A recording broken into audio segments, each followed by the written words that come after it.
दोस्तों, भारत के पाकिस्तान और चीन जैसे दुश्मन देशों को छोड़कर नेपाल, बांग्लादेश, श्रीलंका और मालदीव पड़ोसी देशों से रिश्ता हमेशा अच्छा ही रहा है। भारत में समय समय पर अपने पड़ोसी देशों पर मुसीबत आने पर मदद भी की है। दोस्तों, साल 2022 में जब श्रीलंका में महंगाई के कारण भुखमरी के हालात पैदा हो गए थे तो भारत ने श्रीलंका को राशन देने के साथ साथ डीजल पेट्रोल की खेप भेजकर मदद की थी, जिसे लेकर कहा गया कि एक बड़े भाई ने छोटे भाई की मदद करके अपना फर्ज निभाया है। भारत इन सभी देशों की हमेशा मुसीबत आने पर राशन देकर मदद करता आया है। वैसे दोस्तों, अगर श्रीलंका की बात करें तो उसके और भारत के रिश्ते सदियों पुराने हैं और सालों से दोनों के रिश्ते काफी अच्छे रहे हैं। लेकिन इन दिनों भारत में एक द्वीप की चर्चा होने लगी है, जिससे दोनों के रिश्तों पर प्रभाव पड़ रहा है। भारत के दक्षिणी छोर और श्रीलंका के बीच एक छोटा सा जमीन का टुकड़ा है, जिसे लेकर काफी विवाद खड़ा हो गया है। इस जगह को कच्चातीवू द्वीप कहा जाता है, जिसे भारत ने श्रीलंका को उपहार के तौर पर दे दिया था। लेकिन अब इस द्वीप को श्रीलंका से वापस लेने की मांग उठ रही है। यदि भारत और श्रीलंका के बीच मछुआरों को लेकर मुद्दा बन गया है। इस द्वीप को लेकर अक्सर ये खबरें आने लगी है कि श्रीलंका नेवी ने भारतीय मछुआरों को गिरफ्तार कर लिया है या फिर इन भारतीय मछुआरों पर हमला किया गया। बार बार बढ़ते इन मामलों से भारत में राजनीति गर्मा गई है और जिसे लेकर यह सवाल उठने लगे हैं कि भारत इसको वापस क्यों नहीं लेता है। लेकिन दोस्तों, यहाँ सवाल ये भी आता है कि आखिर ये मामला है क्या? क्यों भारत को इसे वापस लेना होगा और क्या वजह कि बार बार भारतीय मछुआरों पर हमला किया जाता है? दोस्तों, मैं आपको इस वीडियो में इस मामले की पूरी जानकारी दूंगा, जिसके लिए आपको ये वीडियो अंत तक देखना होगा। तो आइए समझते हैं कि ये द्वीप क्यों भारत के लिए इतना महत्वपूर्ण है। दोस्तों, श्रीलंका और रामेश्वरम के बीच ये कच्चा द्वीप स्थित है। कच्चा द्वीप पाक जलदमरू मध्य में समुद्र तट से दूर एक निर्जन द्वीप है। बताया जाता है कि 14वीं शताब्दी में ज्वालामुखी विस्फोट के कारण इस द्वीप का निर्माण हुआ था। ब्रिटिश शासन के दौरान इस द्वीप की 285 एकड़ भूमि का भारत और श्रीलंका संयुक्त रूप से इस्तेमाल करते थे। पारंपरिक रूप से श्रीलंका के तमिलों और तमिलनाडु के मछुआरे इसका इस्तेमाल करते थे। कच्चातीवू द्वीप रामनाथपुरम के राजा के अधीन हुआ करता था और बाद में मद्रास प्रेसिडेंसी का हिस्सा बना। रामानंद ने यहाँ एक चर्च का निर्माण भी करवाया था। तमिलनाडु के मछुआरे दशकों से यहाँ मछली पकड़ने और जाल सुखाने आते रहे। हालांकि 1920 के आसपास मद्रास प्रांत और तत्कालीन सरकार के प्रतिनिधियों के बीच बातचीत में अपना अधिकार जताया था। लेकिन दोनों देशों की आजादी के बाद से सालों तक ये मुद्दा प्रमुखता से कहीं नहीं उठा। कच्चातीवू द्वीप वो सरकारी दस्तावेजों में भारत का हिस्सा बना रहा और यह स्थिति 1974 तक कायम रही। दोनों देशों के मछुआरे काफी समय से बिना किसी विवाद के एक दूसरे के जल क्षेत्र में मछली पकड़ते रहे। लेकिन यह विवाद फिर उस समय उठा जब दोनों देशों ने 1974 के बीच समुद्री सीमा समझौते पर हस्ताक्षर किया। इस समझौते से भारत और श्रीलंका के बीच अंतर्राष्ट्रीय समुद्री सीमा निर्धारित हो गई। भारत 1974 में एक सशर्त समझौते के तहत ये द्वीप श्रीलंका को दे दिया था।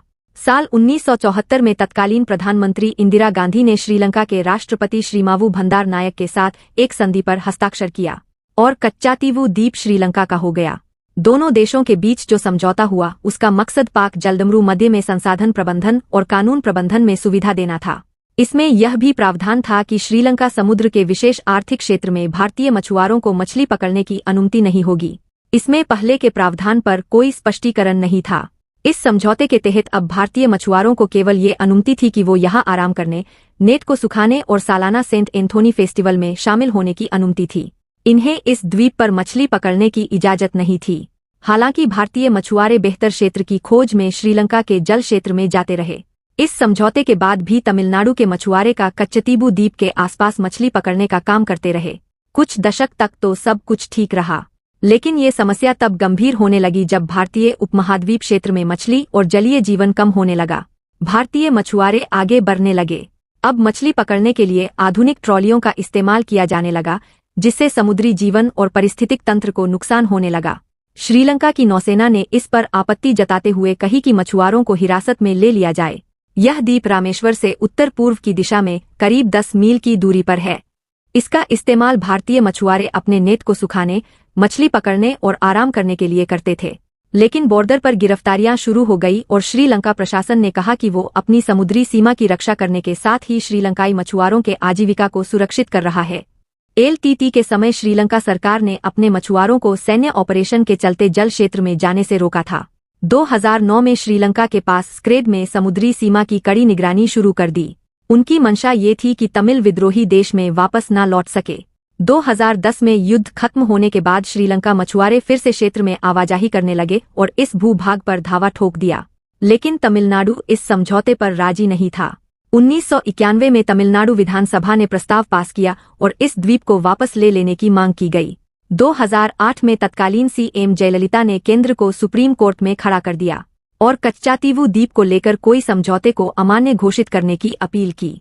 उन्होंने कहा कि श्रीलंका को कच्चातीवू द्वीप गिफ्ट में देना असंवैधानिक है। इसके बाद से यह मामला दोनों देशों में चर्चा का विषय बना हुआ है। इस मामले को लेकर उच्च सदन में कहा कि 1974 के साथ कच्चातीवू द्वीप को उसे देने के बाद से तमिलनाडु के मछुआरों का भविष्य दांव पर रख दिया। श्रीलंका की नौसेना अपने जल क्षेत्र में मछली पकड़ने का आरोप लगाते हुए तमिलनाडु के मछुआरों को पकड़ लेती है, उनके साथ मारपीट करती है और उनकी नौकाएं जब्त कर लेती है। मछुआरों का कहना है कि कच्चातीवू द्वीप में मछली पकड़ना तमिलनाडु के मछुआरों का परंपरागत अधिकार है, लेकिन समझौते के वजह से उनके इस अधिकार का हनन हो रहा है। तमिलनाडु की सरकारों ने इस संबंध में कई बार केंद्र सरकार को पत्र लिखा, लेकिन कुछ नहीं हुआ। सूत्रों के मुताबिक 2014 से लगभग 300 भारतीय मछली पकड़ने वाली नौकाओं को श्रीलंका ने पकड़ लिया था और लगभग 150 को छोड़ दिया गया था और 35 नौकाओं को वापस ले लिया गया था।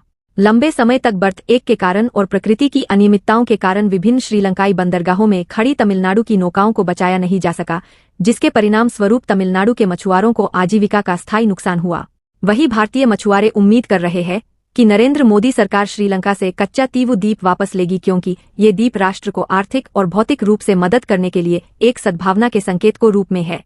अगर कच्चातीवू द्वीप भारत के पास वापस आता है तो भारतीय मछुआरों के पास लगभग 20 समुद्री मील मछली पकड़ने का क्षेत्र होगा और वो श्रीलंकाई जल में उद्यम नहीं करेगा। रामेश्वरम से all mechanised about fisherman association के अध्यक्ष पीजे सुराजा का कहना है कि 1983 तक भारतीय और श्रीलंकाई मछुआरों के बीच कोई समस्या नहीं थी, क्योंकि दोनों ने सीमा पार करके भी मछली पकड़ी थी। उन्होंने कहा, उस समय भारतीय मछुआरों की संख्या कम थी, लेकिन अब मछुआरों और मछली पकड़ने वालों की नौकाओं की संख्या कई गुना बढ़ गई है, जिससे मछली पकड़ने वाले क्षेत्रों पर दबाव बढ़ गया है। पीजे सुराजन ने कहा कि रामेश्वरम से IMBL लगभग 12 समुद्री मील है और मछली के लिए छोटी नावों के लिए पहले 5 समुद्री माइंस छोड़े गए हैं।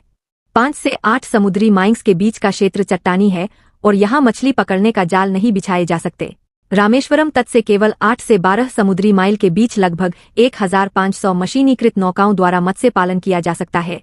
इसके परिणाम स्वरूप मछली पकड़ने और मछुआरों पर जानबूझकर या अनजाने में IMBL पार करने का दबाव हुआ, जिसके परिणाम स्वरूप श्रीलंकाई नौसेना उनकी गिरफ्तारी कर लेती है, जिससे मछुआरों का जीवन संकट में पड़ने लगा है।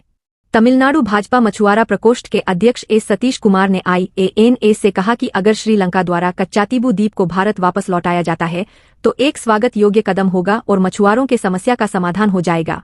इसको साथ ही कई तर्क दिए जा रहे हैं कि कोई भी अंतर्राष्ट्रीय समझौता संबंधित देश के हितों पर आधारित होता है। अगर इंदिरा सरकार के समय हुए समझौते से भारतीयों को नुकसान हो रहा है तो उस डील को तोड़ देना चाहिए। दोस्तों, फिर से लोकसभा चुनाव से पहले बीजेपी तमिलनाडु में ये मुद्दा जोरों शोरों से उठा रही है। क्या बीजेपी तमिलनाडु में जीतने के बाद इस द्वीप को वापस ले पाएगी? अपनी राय कमेंट सेक्शन में जरूर दें।